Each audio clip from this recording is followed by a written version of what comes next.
माता दी। अभी तक हमने आपको माता की कहानी के 7 अध्याय का अध्ययन आपको करवा दिया है। अगर आपने नहीं देखा तो इस चैनल में जाकर देख सकते हैं। अब हम आपको भाग 8 के बारे में बताने जा रहे हैं। मार्ग परिचय। पठानकोट से जम्मू लगभग 3 घंटे का बस मार्ग है। रेल भी जम्मू तक आती है। जम्मू से यात्री बस द्वारा केवल 2 घंटे में कटरा पहुंच जाते हैं। जम्मू से कटरा 52 किलोमीटर, कटरा से 14 किलोमीटर पैदल चढ़ाई प्रारंभ होती है, जिसे साधारण व स्वस्थ यात्री 4 घंटे में चढ़ पाते हैं। जो यात्री पैदल जाने में असमर्थ हो उनके लिए कटरा में ही घोड़ा, खच्चर आदि सुविधा से उचित मूल्य पर मिलते हैं। वैष्णो देवी जाने वाले प्रत्येक यात्री के लिए कटरा से यात्रा पर्ची प्राप्त करना अनिवार्य है। यह पर्ची कटरा बस स्टैंड पर स्थित टूरिस्ट सेंटर से निःशुल्क दी जाती है। इसके लिए नाम पंजीकृत करना पड़ता है। कुली, घोड़ा आदि की भी व्यवस्था यहीं से होती है और उनको पंजीकृत करा लेना चाहिए। कटरा से लगभग 3 किलोमीटर की पैदल यात्रा करके बाण गंगा के दर्शन होते हैं। बाण गंगा के दर्शन एवं स्नान तथा जलपान से यात्रियों की सारी थकावट दूर हो जाती है। उनमें एक नया उत्साह भर जाता है। यहाँ बाण गंगा से माता की पवित्र गुफा तक पहुँचने के लिए 2 मार्ग हैं। एक सीढ़ियों वाला है। यह दूरी में कम किंतु थकाने वाला मार्ग है, जबकि दूसरा मार्ग लंबाई में अधिक होने पर भी सुख तथा आनंद अनुभव कराता है।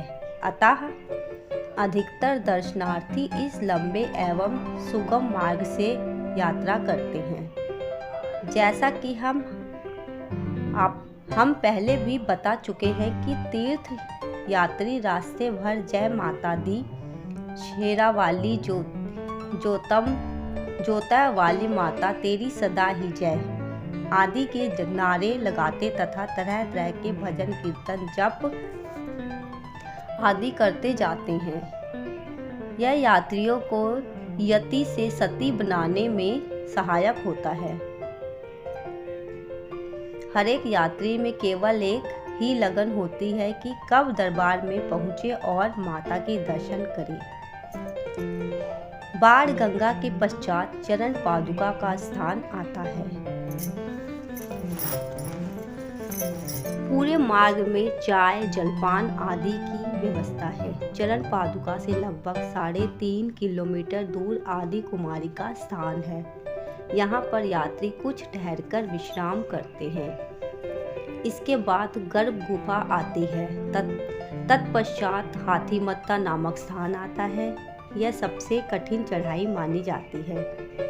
आदि कुमारी से पहाड़ की चढ़ाई हाथी के माथे जैसी सीधी खड़ी हो जाती है। शिखर को हाथीमत्था कहा जाता है।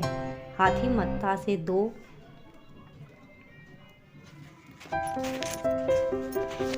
किलोमीटर के सीधे मार्ग पर सांची छत नामक स्थान आता है। यहाँ से भैरव मंदिर के लिए छोटा रास्ता जाता है।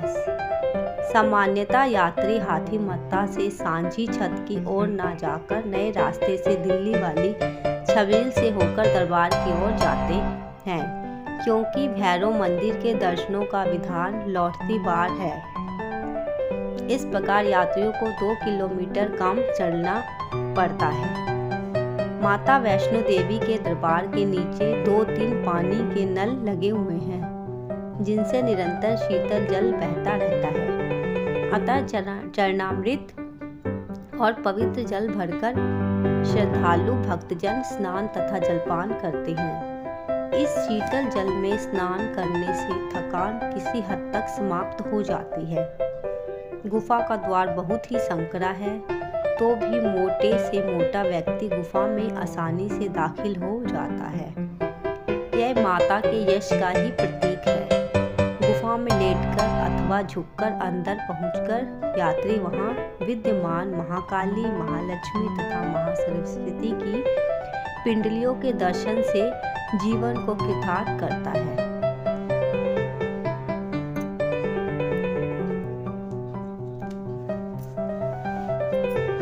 जय माता दी। सामने से आती हुई भक्तों की टोली को देखकर एक महिला ने कहा, जय माता दी। पूरी संगत ने जोश से उत्तर दिया, संभवतः यदि आपको कभी माता वैष्णो देवी की यात्रा करने का सौभाग्य मिला तो यह शब्द ही आपको फिर से यात्रा का पूरा आनंद देने में सफल होंगे। माता वैष्णो देवी की यात्रा में अभिवादन का भी यही ढंग है। एक लंबे समय से आने वाले यात्रियों की परंपरा में बंधे लोग 3 रात लगातार चले जा रहे हैं। इस दुर्गम पथ पर पहाड़ की चढ़ाई चढ़ते हुए अनेकों कन्याओं द्वारा गाई जाने वाली भेंटों की सुरीली आवाज हमेशा हमेशा के लिए आपके अंतरस में उतर जाएंगी। पांजाम पांडवम तेरा भवन बनाया। भेंट के इन शब्दों से प्रमाणित होता है कि द्वापर युग में पांडवों ने भी इस स्थान की यात्रा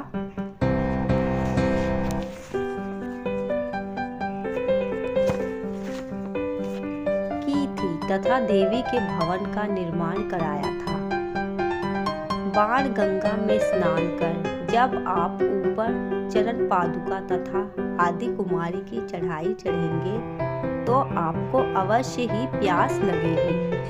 तो थोड़ी दूरी पर ही प्याऊ मिलेंगी, जिन्हें स्थानीय भाषा में छबील कहा जाता है।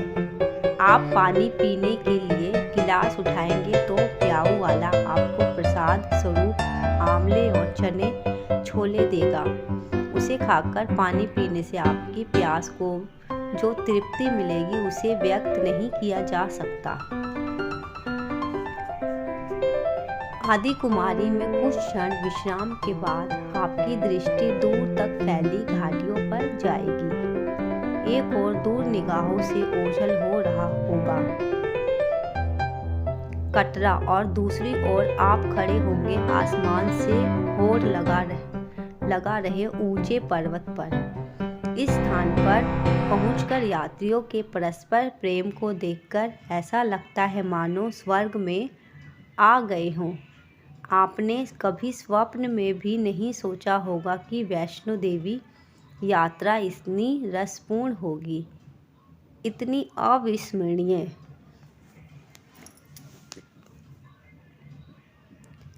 आधी यात्रा के बाद ही आपको यदि ठहरना होगा तो धर्मशाला वाले आपको कमरा तथा कंबल आदि भी देंगे।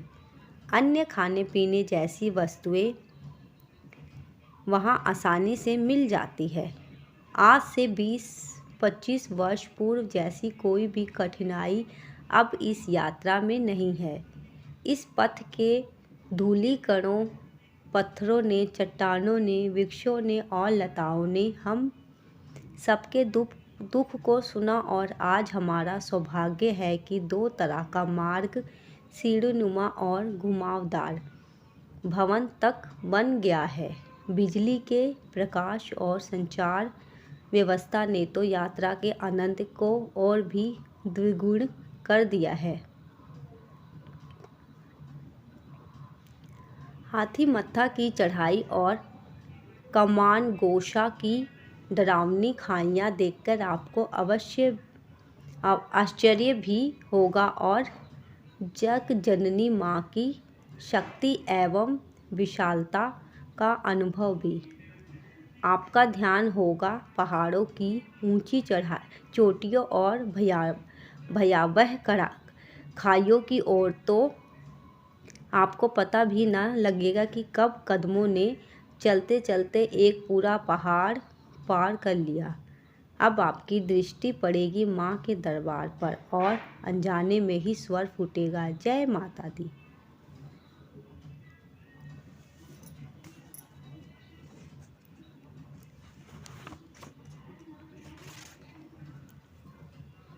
इतना ही कहने की देर की दरबार में लगी भीड़ से आत्मीयता का रिश्ता स्थापित हो जाता है। यही अभिवादन, यही घोष कठिन मार्ग को फतह करने का संकल्प और सहारा, यही शब्द होंगे जिन्हें गा गाकर आप गुफा में प्रवेश कर माँ के दर्शनों से आत्मविभोर हो उठेंगे।